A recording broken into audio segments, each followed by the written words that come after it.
First Peter, starting at verse 6.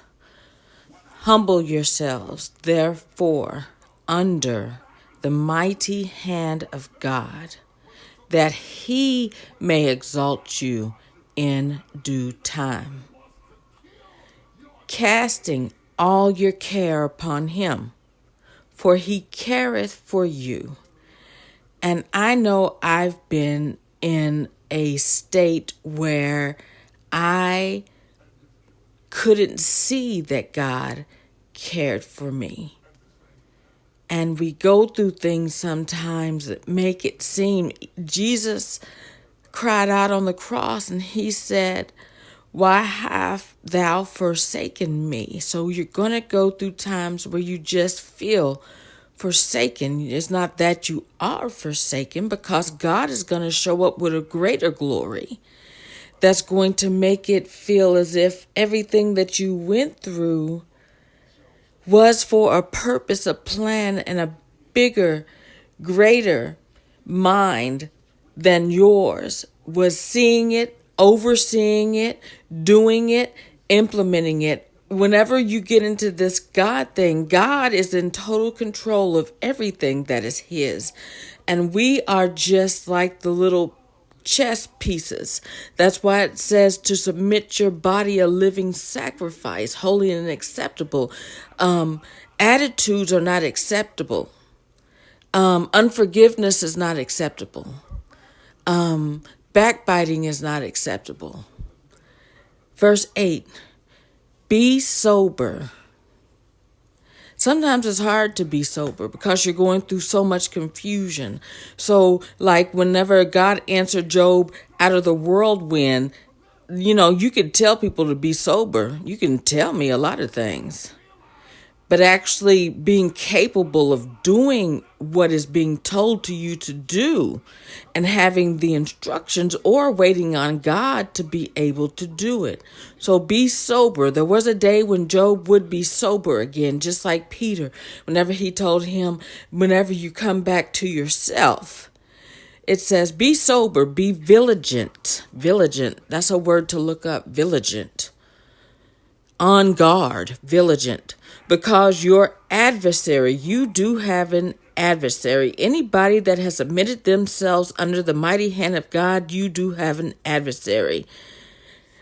The devil, it says, because your adversary, the devil, he is as a roaring lion. And it makes me think about Peter whenever he heard the boisterous wind on the water.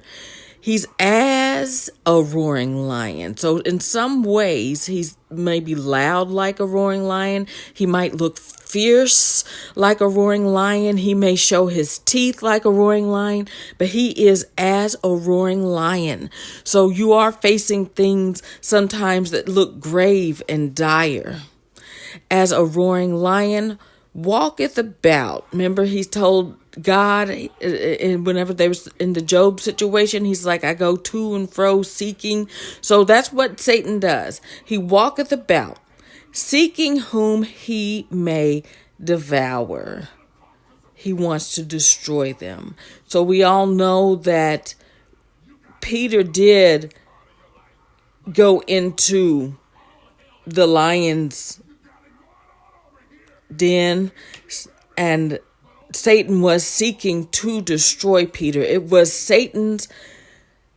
his desire to destroy Peter. That's what he wanted to do.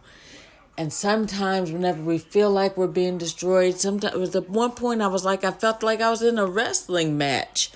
A spiritual wrestling match, and the blows were coming, and I was standing there like, oh my gosh, I'm in a wrestling match, and I guess I didn't have any boxing gloves. I didn't have anything to even know what his game plan and strategy was going to be or where the blows would come. And I remember I had to get back on my feet, and the blows kept coming. And eventually in life, I just assumed the position. You ever seen somebody assume a position so that even if they're getting hit, they can sustain the blows? And life can take you to a lot of places and a lot of situations. And just as you feel as if you are defeated, God will stand up. So that's why it's so important to have the Holy Ghost, because the Holy Ghost will stand up. There's a lot of things God can do, but he designed a system and a method whereby he would put himself inside of you to take you through the things that you must go through. So the Holy Ghost, you're looking for something within. As long as you have fight, then, whenever I meet jazzy people, oh, they got fight. I'm like, oh, Lord, because the more jazzy the fight, the more jazzy that is going to have to come to show you that there is nothing in you. Because if you're lying, and going back to verse 8, when I'm thinking about Satan looking to see who he can devour, it takes me to things that are done generation to generation, removing the man out of the household, making people believe that they can't make it without systems that are in place outside of God. Different things that Satan has convinced people of. He uses fear tactics as a roaring lion, and he has degraded society. And then verse 9 goes on to say, whom resist steadfast in the faith, knowing that the same afflictions are accomplished in your brethren that are in the world all around you. So everyone is going to go through these things. We're going to be a different type of people because we understand who our adversary is. Everything our adversary does is to shake the foundations of what we believe in. Anything that shakes the foundation of what you believe in is your adversary. So you have to be very careful. Anything that goes around as a roaring lion, loud, you can't even think straight because he's in your ear gate. You can't even function because he's in your ear gate. So anything that shakes you, and there will be a day where God will lead you by the still waters. If he took you through it, he will bring you out of it. If he knows, for instance, Peter, when Satan wanted to sift him as wheat, then I see a person in the ring who's getting carried out of the ring to go get sat on the chair so that they can receive what they need. And I do think also of Elijah, where the angels minister to him. So God's got this. He's got you. Sometimes it's hard to trust God because, like Martha and them shouted, if you would have been here, then he wouldn't have died. So sometimes in our lives, we're hollering, if you would have been here, or you might not have done it that way. You didn't like the way it was done. You didn't like the way it was handled. So then all of a sudden you feel the need to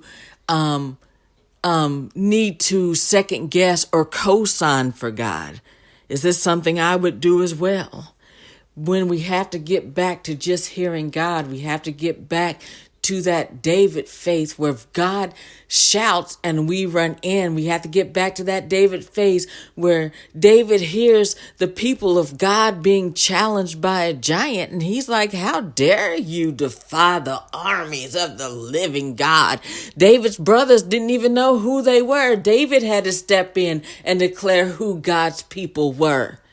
How dare you defy the armies of the living God? And the armies of the living God didn't even know who they were, from the king down, except David rushed in.